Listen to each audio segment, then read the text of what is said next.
మొదటిసారి ముఖ్యమంత్రి అయిన చంద్రబాబు నాయుడు గారి వాళ్ళ కాలం దగ్గర నుంచి కూడా రాష్ట్రాన్ని ఏ విధంగా అభివృద్ధి చేయాలి, పేద ప్రజల్ని ఏ విధంగా పైకి తీసుకురావాలి, విద్యార్థుల్ని ఏ విధంగా వారి భవిష్యత్తు తరాల్ని ముందుకు తీసుకెళ్ళాలి, అదేవిధంగా రైతుల్ని, మహిళల్ని, అన్ని రంగాల వారిని ఏ విధంగా అభివృద్ధి తీసుకెళ్దాం అన్న ఒక్క ఆలోచన తప్ప ముఖ్యమంత్రికి మరొక ఆలోచన లేదు.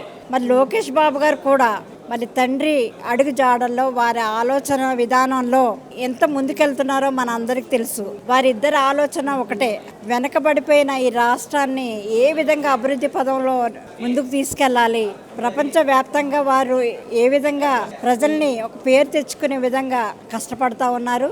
ఈరోజు అనేక రాష్ట్రాలని, అనేక దేశాలని వారిద్దరూ పనిగట్టుకుని వెళ్తున్నారంటే అక్కడున్న నిధుల్ని తీసుకొచ్చి మన రాష్ట్రాన్ని అభివృద్ధి చేసే పదం ఉన్న ఆలోచనతోటే వారు అనేక ప్రయత్నాలు చేసి అందరినీ కలవడం జరుగుతుంది.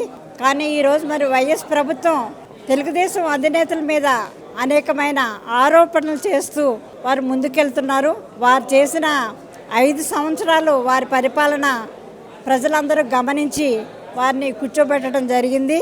మరి అందులో భాగంగా 11 సీట్లకే వారు పరిమితం అయిపోయి ఈరోజు వెనకబడి ఉన్నారంటే వారు ఏ విషయంలో, ఏ రంగంలో కూడా వారు తెలుగుదేశం పార్టీ అధినేతల మీద కానీ, పార్టీ మీద కానీ మాట్లాడినా కూడా వారు తిరిగి వాళ్ళనే అది వర్తిస్తుంది.